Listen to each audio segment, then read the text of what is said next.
ስልክ እኮ አይሰራም። ምንድነው እንደዚህ ሮጦ መጣ? አረ ምን ናፍቆኝ ስለነበረ ምንድነው የምትወሪው?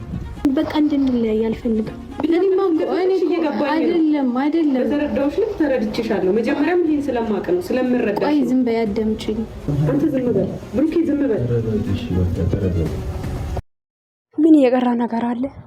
ምን የቀራ ነገር አለ ብለህ ምንኛ ትጠይቃለህ እኮ ብራዘር። እቺ ልጅ እኮ እንደመጣች እኮ ነው እኛ የነገራነ። ራስህ ግን ተጠንቀቅ። እኔ አንድ ነገር ልነግርህ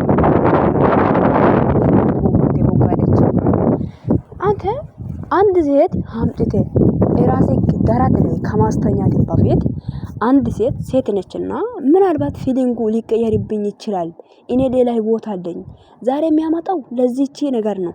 የሆነ አንድ ነገር ወይም ለማስቀናት ስለሆነ ምን አለ እቺ ልጅ እኔ ላይ ብትቀየርስ ነገ ብለህ ቆሜ ማሰብ አትችልም ነው? ግን አንተ ጭንቅላት ወይ ዜሮ ነው ማለት ምን አይነት ጭንቅላት ብኖርክ ነው አንተ ሴቴን አምጥተህ ደረትክ ላይ ታስተኛለህ፣ እንደፈለግህ ታረጋለህ፣ ታቅፋለህ ምናምን።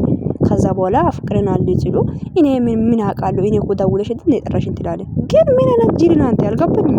እግዚአብሔር እንደ ብሩክ ሰዎች እኔ እኮ በቃ የኔ ከጭንቅላት በላይ ነው። በቃ ተቃላችሁ። በቃ ማሰብ የማይችል እንደ አንድን ሴት ከማቀረብክ በፊት እቺን ሴት እኔ ላይ ቢቀርብ ምን ይፈጠራል የሚለው ነገር ለማወቅ ሞክር። ገባ አይደለ? ዝም ብለህ ሴትን ዝም ብለህ እየወቶታት አታምጣ። ገባ? አንድ ሴት የቀረብኩ ልክ ላይ ምን እንደሚፈጠር ምን አይነት ፊሊንግ ሊኖር እንደሚችል ይሄን መጀመሪያ እስቲ ተማር። መጀመሪያ ገባ አይደለ? ይወቅ።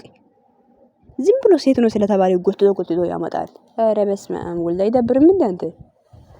ሴት ልጅ ህይወት ላይ ምን አይነት ነገር እንደሚፈጠር ይሄን አታውቅምና ነው ያቀፍቃት ቁጥር ላይ የኔ ጥሩ ፊት ሲታሳያት ስትስቅ ሴት እኮ ነች አይደል እንዴ? አንፈርድም። እንደውም እሷ ላይ ምንም አንፈርድም። እየተንጠለጠልክ ነበርኩ አንተ ነህ።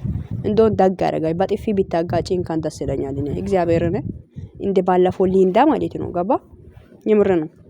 ሰላም ውዶች፣ እንዴት ናችሁ? ደህና ናችሁ ያላችሁ? ባላችሁበት ቦታ ሰላማችሁ ብዛት። እኔ ጋር ሁሉ ሰላም ነው። አለን ውዶች። የፈራነው ነገር ደረሰ።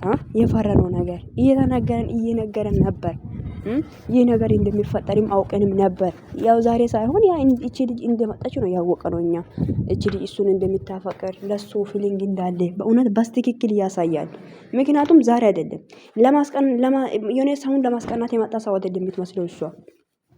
ለማስቀናት ሳይሆን የሆነ ፍቅረኛው ነው የሚመስለው። ምክንያቱም አስተያየቷ፣ አቀቃቀፏ፣ ሁሉ ነገሩ ያሳያል። ስለዚህ አቶ ቡቡ እኔ ምን አውቃለሁ ደውለሽኝ አይደለም ወይ እየጠራሽኝ ብሎ ሄሚ ላይ ይናገራል። እኔ እኮ በጣም እኮ ነው የሚገርመኝ ብሩክ ነገር በጣም ከምነግራችሁ በላይ ማለት ነው። በቃ ከራሴ በላይ ነው። ከጭንቅላት ከማስበው በላይ ማለት ነው። በስመ አብ ወልድ። ሰው ልጅ በዚህ ልክ እንትን ይሆናል እንደ ቤተሰብ ምን ይሄ ነው እንዴ? አይወላችሁ እኔ አንድን ወንድ ከመቃረቤ በፊት ምን ነኝ እሱስ ማን ነው እኔስ ማን ነው የሚለው ማንነቴን ታዋውቀን በኋላ ነው እንጂ የሚቀርበው ዝም ብሎ ቀረባት እያቀፋት ምናምን ዛሬ አፈቅራለሁ ስትል ደግሞ ግራ የሚገባ ነገር ምንም በደንብ ሩቅ ግራ ምንም አያጋባም። ገባ? አንተ ለሄሚ ስሜት ብትጠረቀቅ ኖሮ እቺን ልጅ ሄደ እኮ አታገኝም ነበር። ገባ አይደለ? እና ያቺን ልጅ እንኳን የሆቴክ ላይ ሳታስወጣ እቺን አመጣሃት ማለት ነው። ምን አለ እንደው ባረግሽ ያለው ብለሽ ብትመጪ ሴትዮ የምር ነው የሚሻለው እሱ ነበር። አፍቅራለሁ ከማለት አረግዣለሁ ብሎ መምጣት ይቻላል። ያ እስኪትወልጂ ድረስ እንኳን አብሮሽ ይኖራል ማለት ነው። ገባሽ አይደለ? ለሄሚ ስሜት ብትጠነቀቅ ኖሮ ሄሚ ጋር መታረቅ ብትፈልግ ኖሮ የሄሚ ስሜቷን መጎዳት ባትፈልግ ኖሮ ብዙ ነገር ማድረግ የምትችል ነገሮች አሉ። ገባ? ማስቀናት ብትፈልግ ውጭ ሀገር ሄዳለሁ ብለህ ብትነሳ ሄሚ እንኳን ወደ ህይወትክ ተመልሳ ትገባለች፣ ትታረቃለች። ያ ነገር ሁሉ ማድረግ ትችል ነበር። አንተ ግን የሆነ ችግር የተፈጠረ ቁጥር ላይ ሄደ የተኛው ጋለሞታ ሴቶቹን ደረት ላይ ያስተኛ እያቀፍካት ይዘ እየጎተትካት ትመጣለህ። ከዛ በኋላ ሁሉን ነገር ይፈጠራል። ተለያይተናል ጨርሰናል ብለህ ወደ ሄሚ ህይወት ትገባለህ። እቺ የሆነች ልጅ አለች አይደለ? እሷ ህይወት ትገባለህ። ከዛ በኋላ ደግሞ እቺ አፍቅራለሁ ብላ ወደ ሄሚ ትሄዳለች ማለት ነው። ጩጋራውን እያቃጠል ሊደፋት ነው መሰለኝ እኔ ሳስበው። ገባ አይደለ? ሄሚን ሊደፋት ነው። እግዚአብሔርን በዚህ እድሜ ላይ ጨረስኩ እኮ አቃጥለ ጨረስክ። ጊዜው ማርና ክርስቶስ። ኧረ በስመ አብ። እኔ የምልህ አንድን ሴት ከማቀረብክ በፊት ቆም ብለህ ለማሰብ ለምን አትሞክርም ነው? አልገባኝም። እኔ ሴትን ያቀረቡት ወይ ስለ ሴቶች ወይ አልተማርክም። ሴት ማለት ምን አይነት እንዲሆነ አንተ እኮ ለፕራንክ የተገናኘ ሰው አይደለም እየመሰልክ ነበር። ትላንትና ምን አገባና ነው አንተ ፍቅረኛ አለሽ ወይ ብለህ የጠየቅ? ምን አገባ? ያገባሃል? አያገባህም? ይመለከታል? አይመለከትም? ቻናል ከፈትክ ሰብስክራይብ ያርጉ፣ አባራታቷት። በቃ ይበቃል። ፍቅረኛ አለሽ ወይ? አንተ ምን ጋር የምትፈልገው ነገር አለ ይመስለኛል ከሷ ገባ። ፍቅረኛ አለ ወይ ብለህ አጠያያቂ ራሱ በጣም ነው የሚገርመኝ። እሷም ደግሞ አይ ፍቅረኛ የለኝም ማለች። ሶስት ትላንትና ፍቅረኛ የለም ብዬ ስለተናገርኩ ደግሞ ዛሬ ደግሞ አፍቅራለሁ ብዬ ማይዳ አለብኝ ብላ መጣች። ዋው ዋው ዋው በጣም ጀግና ነኝ። ምንድነው ቄጤሽ ላይ ደግሞ እንትን ያረግሹ? ልጁን እንኳን ጠልጥለሽ ይዘሽ ልትወጥቂ ነበር እኮ አንቺ ያብሳላት። ተረጋግ እንጂ እንደ ሴትነታችን አጣን እኮ በአንድ ሴት ምክንያት። ሴትነታችን እኮ ረከሰ እኮ ቤተሰብ። ዘንድሮ እኮ ሴት መሆኔን ጠላው እኔ። ገባችሁ? እኔ እንዴት ለምንድነው ሴቱን የተፈጠርኩት አልኩት። ገባችሁ? እግዚአብሔርን በቃ ሴትነቴን ጠላው። በምን ምክንያት? በአንድ ሴት ምክንያት። ሴቶች አባታችሁ ዘንድሮ በቃ ጨርቃችሁን ልትጥሉ ነው። ወንድን በግድ አግባኝ እንድትሉ ነው። ክብራችሁን ጣላችሁ ሜዳ ላይ። አረ ሴት እንዲህ አይደለችም። በእውነት ሴት ማለት እንደዛ አይደለም። ተረጋጉ እስቲ። ሴትነታችን አክብሩ። ለሴትነታችሁ ክብር ይኖራችሁ። በኢየሱስ ምንድነው በዚህ ልክ ማንጠልጠል እንዴ? ሴት ሆነሽ ደግሞ አንድን ሴት ላስቀና ነው ብሎ አንድ ወንድ አንቺን ስለምንሽ አትምጪ። አፈር ቢና አትምጪ። እኔም ሴት ነኝ። እሷን ለምን እንደዚህ አረጋታለሁ? እኔ ወለ ነገ እንደዚህ ነገር ቢፈጠር ብለሽ ለራስሽ ለማሳብ ሞክሪ። ጭንቅላት ያለሽ ሴት ከሆንሽ ገባሽ? ነይ ሲባል አንቺ ተንጠልጥለሽ ትመጫለሽ። ከዛ በኋላ አፍቅሬያለሁ ብለሽ ትመጫለሽ። አፋር ትባያለሽ አንቺ ቅንቅናሞች። ያመጣውን ጅል ነው የመጣሽም ጅል ነሽ አንቺ። ምድረ ሻርሙጣ ሁላ ስታስጣሉ። የምርን እኮ ነው። በጣም ነው የሚደብሩ እንዴ። እኔ ሴት ልጅ ነኝ። እንደ ሴት ልጅ ማለት ማንቴን ተረዳኝ። ሄሚ ምንድናት? አጠገቧ ላይ ያለሽ 2 አመት ምንድናት ሄሚ? ሄሚዬ ዛሬ በጣም ናፍቀሽኝም ነበር በእውነት። ስላየሽ ደስ ብሎኛል። ቲክታክ ላይ እንኳን ቪዲዮ ሰርቼ ነበር ውዶቼ። ስለመጣሽ ደስ ብሎኛል። እሷን ስላየሽ ደስ ብሎኛል። ግን እሷን አቃጥሎ ሊደፏት ነው።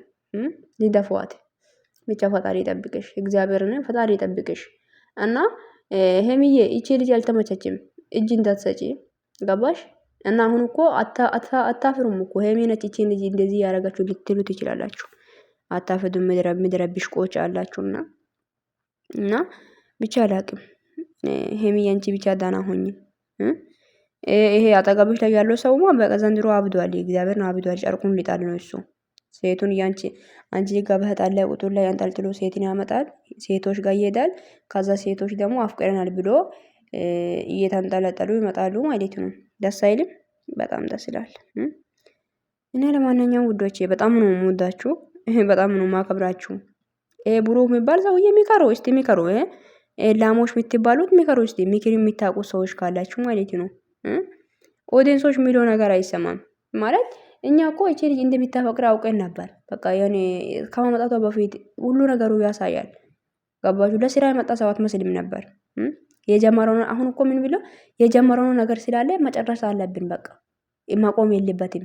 እንሂድ በቃ ሄድበት፣ በቃ ሄዱበት፣ ሄዱ ማጋኛ ሄድባችሁ ጭንቅላታችሁ ላይ ሄዱበት። እሺ ደጉን ያው ጥሩ ላይ ናችሁ እንዴ? አጠገቡ ላይ ሴት እያለች እንዴት ነው አፍቅራለሁ ብለሽ እንዴት ማጭ የምትችይው ሴትዮ?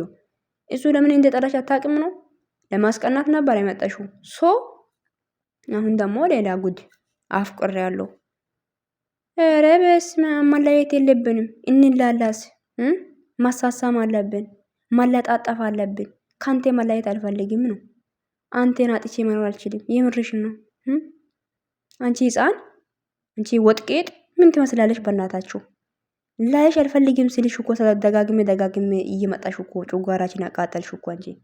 ወይ አታምር ወይ አታፍር አንቺ። የለበሽው ልብስሽን አስተካክለሽ ልበሴ ሱሪሽን ማለት ነው። ባይዘው ልንገርሽ ብዬ ነው። አይዋ ወዳችኋለሁ። ባይ ባይ።